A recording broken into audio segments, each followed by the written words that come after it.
স্বাধীনতা দিবসের আজকের দিনটাতে সত্যিই মনটা ভালো নেই। কারণ আমাদের দেশ স্বাধীন হলেও আমরা সেই আজও পরাধীন। কোথায় আমরা স্বাধীন হলাম বলতে পারেন? আমাদের সমাজের প্রতিটি কোণে সর্বত্রই মানুষের অসহায়তা ও পরাধীনতার গ্লানি। আমরা আজও সবাই একে অপরকে শোষণ করে চলছি। আজও ধর্মের থেকে অধর্মের জয়ই হচ্ছে সর্বত্র। সামান্য একটু অর্থ অথবা সম্পদের জন্য আমরা একে অপরের সঙ্গে লড়াই করছি প্রতিনিয়ত। যুদ্ধ, মারপিট, হানাহানি, কাটাকাটির সেই সমাজটা আজও রয়ে গেছে আমাদের মধ্যে। একটা কথা আছে জানেন তো, জোর যার মুলুক তার। কথাটা আজও খাটে। তখন ইংরেজরা জোর করে আমাদের দেশে ঢুকে আমাদের দেশটাকে নিজেদের মুলুক বানিয়েছিল।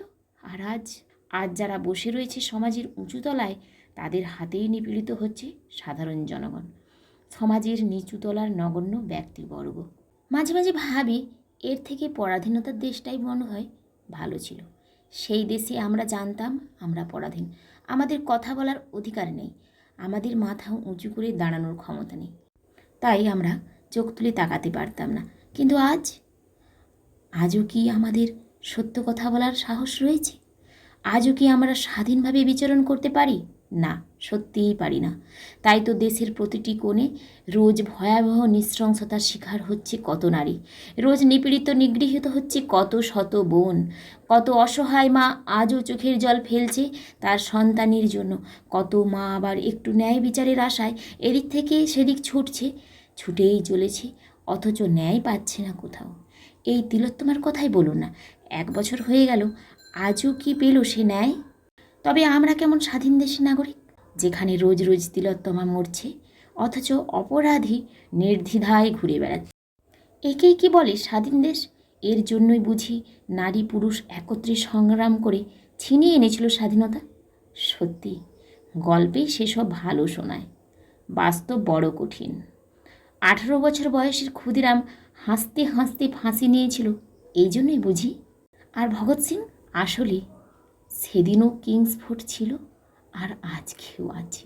সে যুগেও দুর্যোধন ছিল, এই যুগেও আছে। শুধুমাত্র সে যুগে কৃষ্ণ অথবা ক্ষুদিরাম, ভগৎ সিং অথবা সুভাষ ছিল। কিন্তু আজকে যারা নেই, আজকের এই যুগে সত্যি আমরা নারীরা ব্যর্থ। আমরা ব্যর্থ সঠিক সন্তানের জন্ম দিতে অথবা ভালো মা হতে। আমরা ব্যর্থ সন্তান গড়তে, সমাজ গড়তে। তাই তো সমাজের এই নৃশংস রূপ। এর জন্য কে দায়ী? আমরা নারীরা, নাকি আমরা মেয়েরা, নাকি সমাজের ওই রক্ষকের দল পুরুষ জাতি, যাদের আমরা নিজের গর্ভে ধারণ করি, যাদের লালন পালন করে বড় করি, তারাই একদিন কালসর্প হয়ে আমাদের দংশন করে। এটাই সমাজের আসল চিত্র।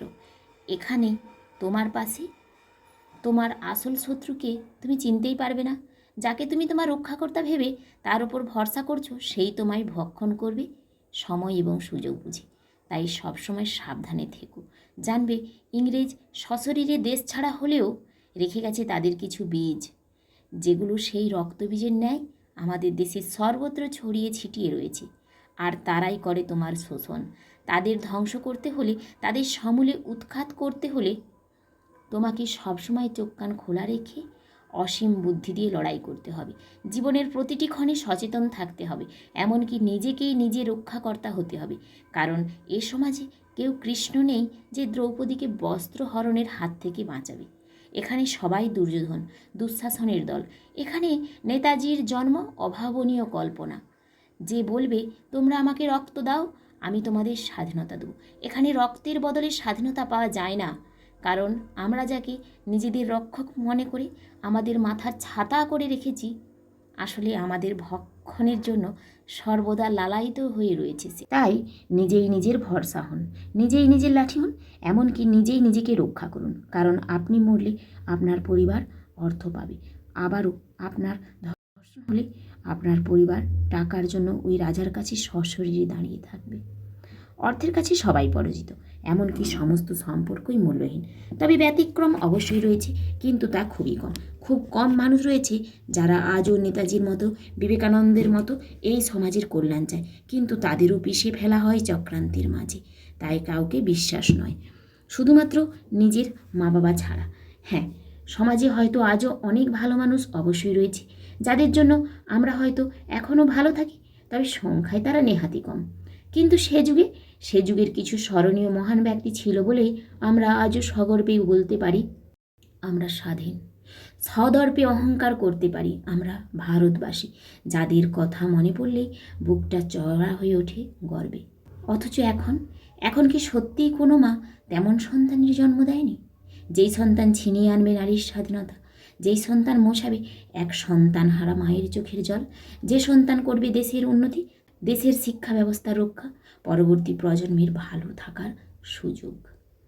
দেশ স্বাধীনের ৭৮ বছর পরেও আমরা সেই পরাধীন থেকেই গেলাম, অপরাজেয় হয়েও পরাজিত সর্বত্রই। কেন এমন হবে?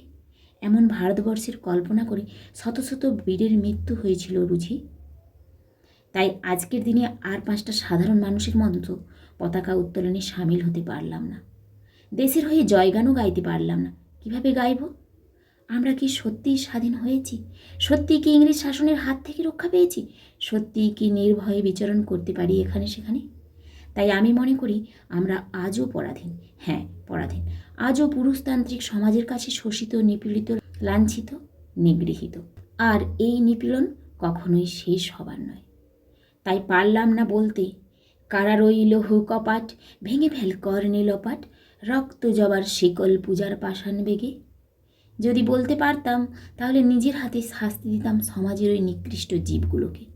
রক্তবীজের মতো ওদের মুণ্ডচ্ছেদন করে পান করতাম উষ্ণ লোহিত শনির ধারা, মেটাতাম নিজের আজীবন পিপাসা। তারপর গাইতাম, আমি ভয় পাই না ওগো পাই না, তোমাদের মতো রক্ত শোষকদের কখনোই ভয় পাই না। কি ভেবেছ তোমরা ওগো জিতে যাবে বোধ হয়? কিন্তু যেন নারী আজও এতটুকুও দুর্বল নয়। তোমাদের জন্য পৃথিবীর বুকে একটি নারী যথেষ্ট। কিন্তু কি জানো, সে নিজেকে চিনতে পারে না কখনো। যদি একবার নিজের শক্তি জাগ্রত করে সে, জানবে হাজার পুরুষ তখন পড়বে তার পদতলে, পিষ্ট করবে একাই সে। খাবে তোমার রক্ত, রক্ত খাগি নিজেকে না চিনে, হয় তোমাদের ভোগ্য।